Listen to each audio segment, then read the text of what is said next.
और देश प्रदेश की खबरों की शुरुआत करेंगे अहम खबर के साथ। कांग्रेस सदर मल्लिकार्जुन खड़गे ने पार्लियामेंट की नई इमारत के इफ्तिताह को लेकर मोदी सरकार को तनकीद का निशाना बनाया।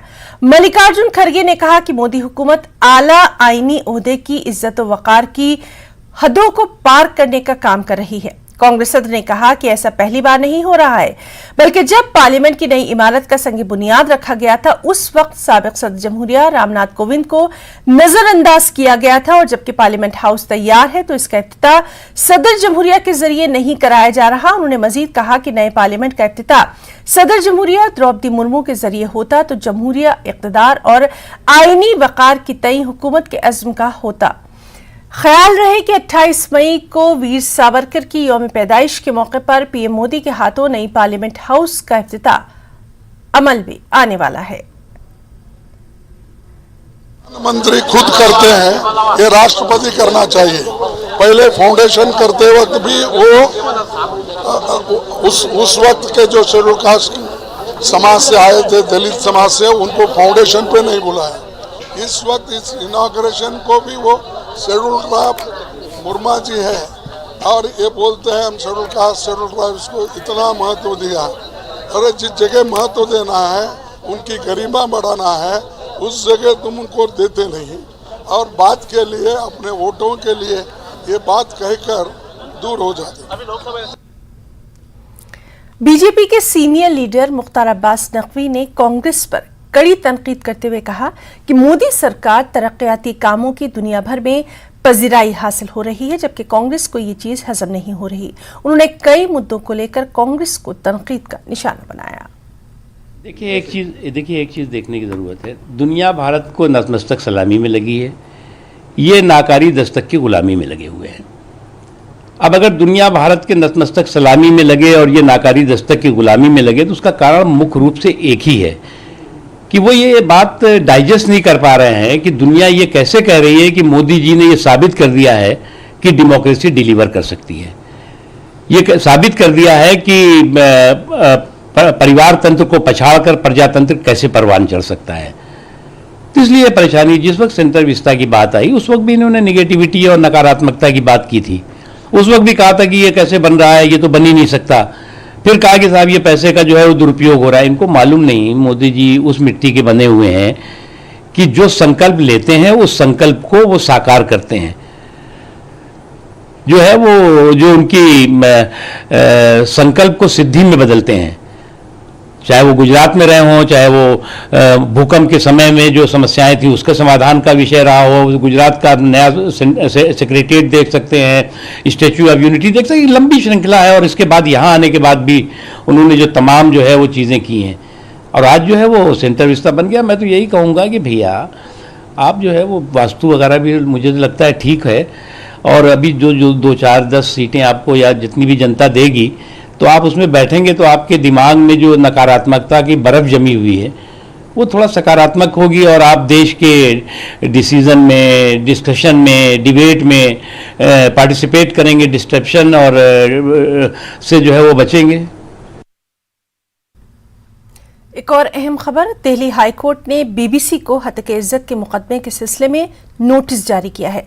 दिल्ली हाईकोर्ट ने कहा कि बीबीसी डॉक्यूमेंट्री के मवाद से मुल्क की साख को नुकसान पहुंचा है, जिसमें गुजरात की एक गैर सरकारी तंजीम एनजीओ ने अपनी दरख्वास्त में दस्तावेजी फिल्म पर बरतानिया के कौमी नशरियाती इदारे के खिलाफ दायर किया है। इससे कबल हुकूमत ने 2002 के गुजरात फसादात पर मबनी दस्तावेजी फिल्म को मुस्तरद कर दिया है।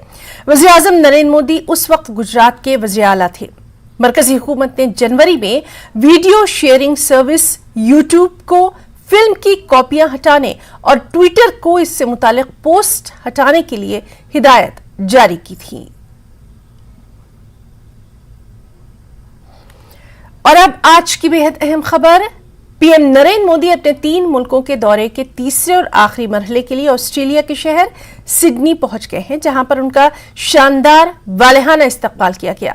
ऑस्ट्रेलिया के वज़ीर-ए-आज़म एंथोनी अल्बानी ने एक बयान में कहा कि इस साल के शुरू में हिंदुस्तान में उनका इंतहाई गर्मजोशी से इस्तकबाल करने के बाद ऑस्ट्रेलिया के सरकारी दौरे के लिए वज़ीर-ए-आज़म मोदी की मेजबानी करने पर मुझे फख्र है। ख्याल रहे कि वज़ीर-ए-आज़म Narendra Modi Papua New Guinea का तारीखी दौरा मुकम्मल करने के बाद ऑस्ट्रेलिया पहुंचे हैं। ऑस्ट्रेलिया में मुकीम हिंदुस्तानी बाशिंदों ने पीएम मोदी का शानदार वालेहाना पुरतपाक इस्तकबाल किया।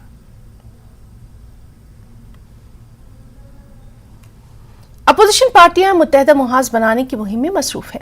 बिहार के सीएम नीतीश कुमार ने दिल्ली में कांग्रेस सदर मल्लिकार्जुन खड़गे और राहुल गांधी से खास मुलाकात की। गुज़िश्ता 40 दिनों में दूसरी बार बिहार के वज़ीर आला नीतीश कुमार ने सदर मल्लिकार्जुन खड़गे और राहुल गांधी से इस तरह की मुलाकात की है। मीटिंग में जेडीयू के कौमी सदर ललन सिंह भी मौजूद रहे। इन लीडरों के दरमियान तकरीबन 1 घंटे तक अपोजिशन इत्तेहाद पर बातचीत हुई और मीटिंग के बाद कांग्रेस जनरल सेक्रेटरी केसी वेणुगोपाल और जेडीयू के सदर ललन सिंह ने मीडिया को बताया कि मुलाकात में अपोजिशन इत्तेहाद पर तबादला ख्याल किया गया। अपोजिशन जमातों का इजलास कहां और कब होगा, इसका फैसला 1-2 दिन में हो जाएगा।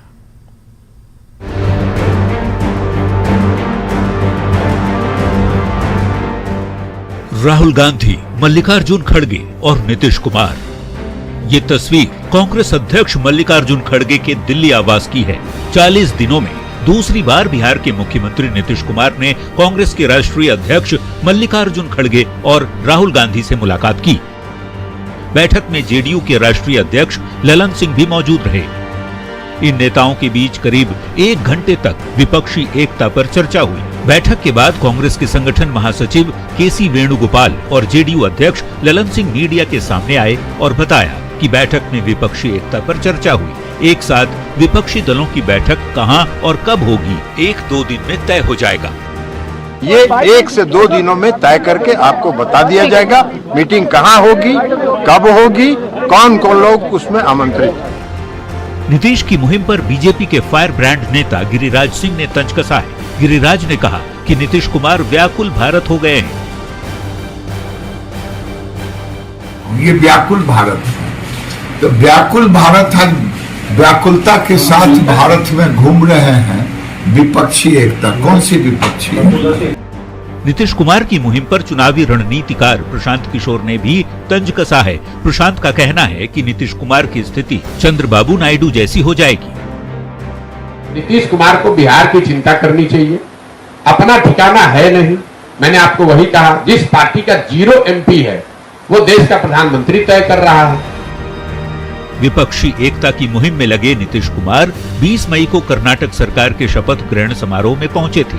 21 मई को नीतीश ने दिल्ली के मुख्यमंत्री अरविंद केजरीवाल से मुलाकात की। 40 दिन बाद सोमवार को दोबारा कांग्रेस नेताओं से मिले। सवाल है कि क्या मुलाकात से बात बन पाएगी। न्यूज़ 18 के लिए दिल्ली से अशरफ काजमी और बेगूसराय से संतोष के साथ bureau report. CM Nitish Kumar की दिल्ली के सीएम अरविंद केजरीवाल से 40 दिनों में दूसरी बार मुलाकात। फिर इंतखाबी हिकमत अमली साज प्रशांत किशोर ने नीतीश कुमार और आरजेडी पर तंज किया है। प्रशांत किशोर ने कहा कि आज से 5 साल पहले चंद्रबाबू नायडू भी इसी तरह का किरदार निभा रहे थे, जिस किरदार में आज नीतीश कुमार आने की कोशिश कर रहे हैं। चंद्रबाबू नायडू उस वक्त आंध्र प्रदेश में अक्सरियती हुकूमत चला रहे थे, जबकि नीतीश कुमार 42 एमएलए के साथ एक लंगड़ी हुकूमत चला रहे हैं और सभी जानते हैं कि चंद्रबाबू नायडू के साथ क्या हुआ। आंध्र प्रदेश में उनका MP घट। मेरे भाई नीतीश कुमार जो हैं, हम ज्यादा उस पर टिप्पणी नहीं करेंगे वो क्या कर रहे हैं। एक उदाहरण आपको याद दिला देते हैं। 2019 में एक आंध्र प्रदेश के मुख्यमंत्री थे चंद्रबाबू नायडू। वो इसी भूमिका में थे जिस भूमिका में नीतीश कुमार आने का प्रयास कर रहे हैं। नीतीश कुमार की तो 42 को MLA है, लंगड़ी सरकार है। वो तो उस राज्य में बहुमत की सरकार चला रहे थे और यही भूमिका उन्होंने भी शुरू किया था। बंगाल, पूरा देश का दौरा कर रहे थे कि अब हम खड़ा करेंगे। नतीजा क्या हुआ? आंध्र प्रदेश में उनका MP घट के हो गया 3, 23 विधायक जीते, सत्ता से बाहर हो गए। तो नीतीश कुमार को बिहार की चिंता करनी चाहिए, अपना ठिकाना है नहीं। मैंने आपको वही कहा, जिस पार्टी का 0 MP है वो देश का प्रधानमंत्री तय कर रहा है। जिस पार्टी का अपना ठिकाना नहीं है वो पूरे देश के पार्टी को एकत्र कर रहा है। कांग्रेस के राज्यसभा एमपी इमरान प्रतापगढ़ी ने सीएम नीतीश कुमार की तारीफ की है। उन्होंने कहा है कि बिहार बहुत से मामलात में आगे रहा है। इमरान प्रतापगढ़ी ने मजीद कहा कि नीतीश कुमार अपोजिशन को मुत्तहिद करने की कोशिश कर रहे हैं। बिहार बहुत अगुवाई करता है इस तरह के मामलों में और नीतीश जी की जो भूमिका है वो बहुत एक बड़ी है। मैं उनके प्रयास की सराहना करता हूं।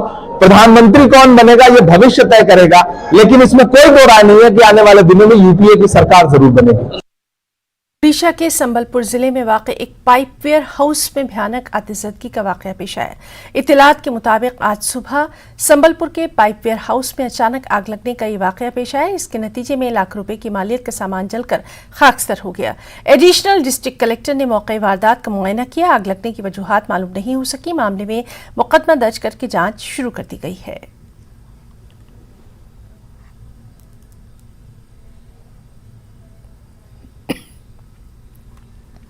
और देश प्रदेश में वक्त है एक छोटी सी ब्रेक का, चल लौटेंगे।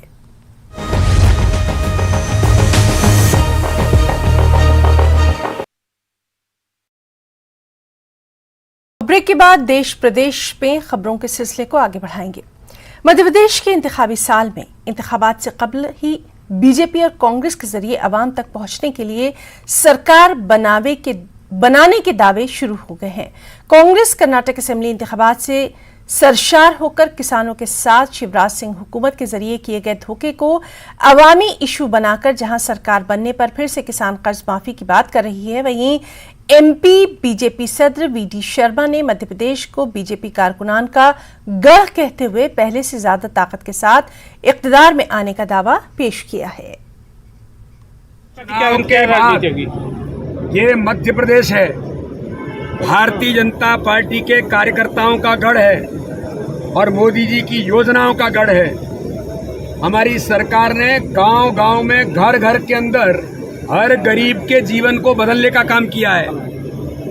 कॉन्फिडेंट होकर के मैं कह रहा हूं, ये मध्य प्रदेश है और मध्य प्रदेश भारतीय जनता पार्टी का कार्यकर्ता इन्हें आईना दिखाता रहा है, फिर आईना दिखाएगा। आप चिंता मत करिए, 2023 का चुनाव भारतीय जनता पार्टी अपने कार्यकर्ताओं के बल पर, अपने नेतृत्व के विश्वास पर और गरीबों के जीवन बदलने के अभियान पर ऐतिहासिक बहुमत से जीतेंगे। मध्य प्रदेश के किसानों के नाम पे भारतीय जनता पार्टी रोज झूठ बोलने का काम करती है। आज अभी फिर इन्होंने कहा कि हम किसान का ब्याज माफ करेंगे। पहला सवाल, जिन 27 लाख किसानों का हमने कर्जा माफ करा था, उन्हें कर्जवान किस सरकार ने बनाया, उसका हिसाब ये सरकार दे। और जब कर्जा माफ हो चुका था तो फिर वापस ये कैसे कालातीत कर्जे में हुए, इसका जवाब दे, सीधे व्हाइट पेपर जारी करे।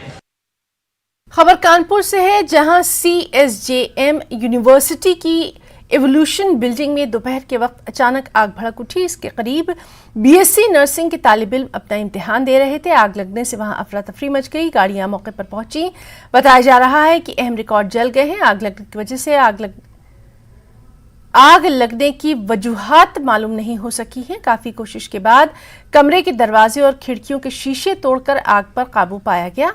फायर फाइटर्स ने तकरीबन 2 घंटे की कड़ी मशक्कत के बाद आग पर काबू पाया।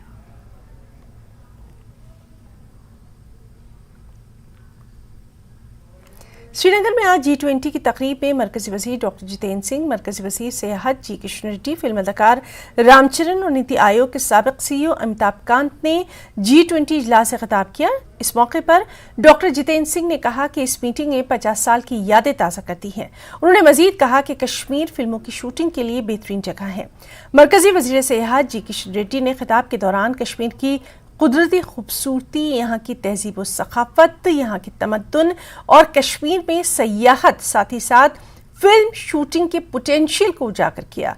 फिल्म अदाकार रामचरण ने मीटिंग में अपनी फिल्म RRR के बारे में तबादला ख्याल किया। उन्होंने कश्मीर को फिल्मों की शूटिंग और टूरिज्म के लिहाज से बेहतरीन लोकेशन करार दिया और कहा कि जम्मू कश्मीर में G20 समिट का इंतखाब सरकार का एक बेहतरीन फैसला है। वहीं नीति आयोग के साबिक CEO अमिताभ कांत ने कश्मीर के साथ साथ बॉलीवुड के रिश्ते और फिल्मों के ताल्लुक के बारे में भी बात की।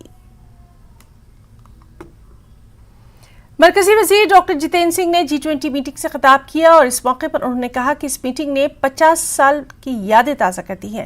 उन्होंने कहा कि कश्मीर फिल्मों की शूटिंग के लिए बेहतरीन जगह है। The last few moments when I was trying to capture what all I was seeing, and I was also listening to Amitabh, the first thought that occurred to me was that it is indeed a moment of rejuvenation, a moment of reincarnation. And I'm sure many of you would agree with me, at least to those who belong to my generation, that this event has actually transported us back by about half a century. And exactly 50 years back, we had another star from Mumbai who shook the lake besides the Dal Lake and sent the entire valley rocking in hysteria. And his name, as you rightly guessed, was Shami Kapoor, who virtually made Kashmir his home. And sometimes I wonder, I tend to think, but for Kashmir, whether Shami Kapoor would have been what he ultimately wanted to be. So that is the magic of Kashmir. The series of movies, Kashmir Ki Kali, Janwar, Rajkumar, he, I think, also not only became a star out of Kashmir, but contributed immensely in personifying Kashmir to the rest of the world. And many like him would stay here for months together. The iconic hotel we have sitting beside us, Lalit Hotel, was one of the favorite abodes where they would stay. That time, in those days, it was known as Oberoi. And the entire shooting of the film would be done there. I remember one of the movies, Das Lakh, was virtually they didn't walk out of the hub gate. And many of the beautiful songs would be decked up in the hotel. Hai Duniya Usi Ki Zamana Usi Ka was actually done in the bar of Hotel Oberoi. The old timers would remember. Main Pal Do Pal Ka Shayar, that beautiful lyric written by Sahil Ludhianvi, was done in one of those rooms in Hotel Lalit. And they got some girls from the women college to be the audience. Some of these oldies still remember. So it's virtually a nostalgic. It takes you back.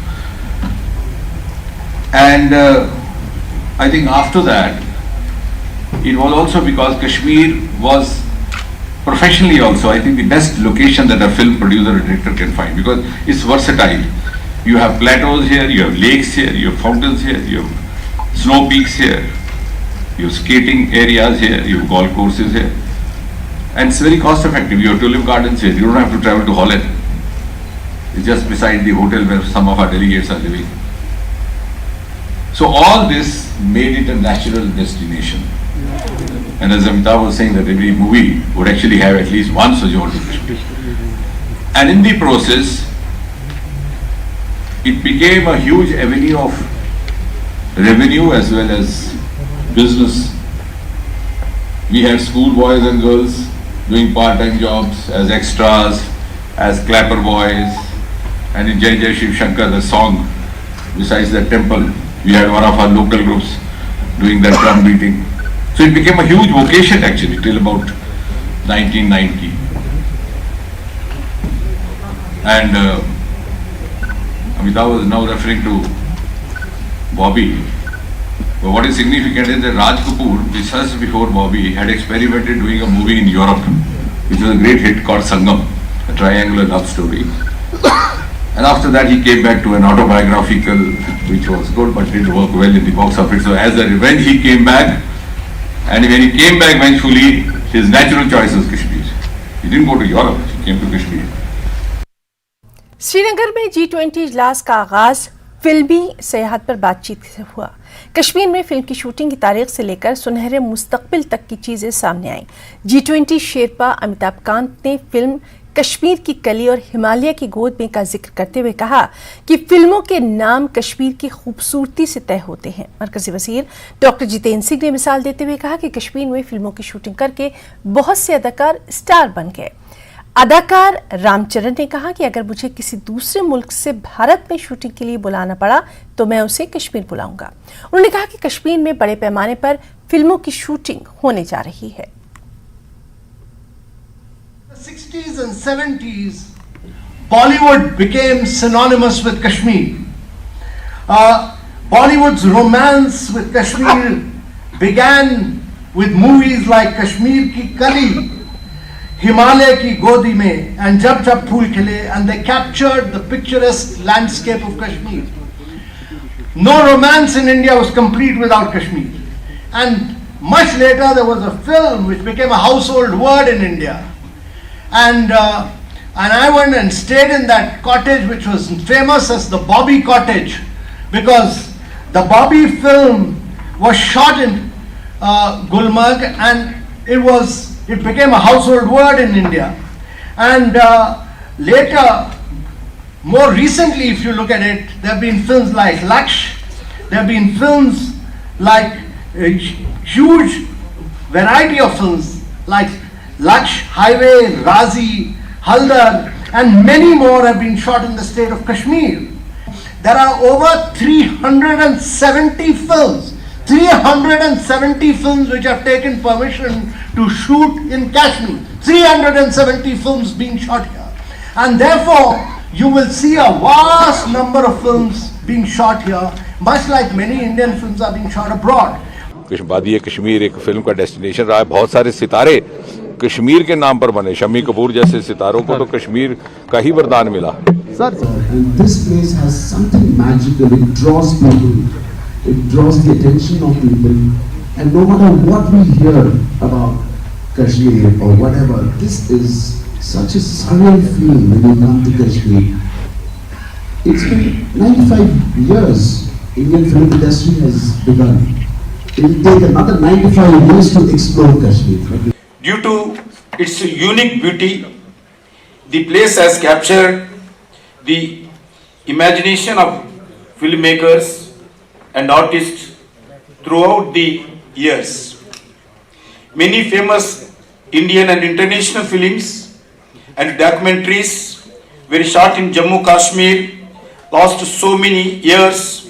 Over the next few days, our aim to revive film tourism not only in Jammu Kashmir like it is used to be in the past but across India.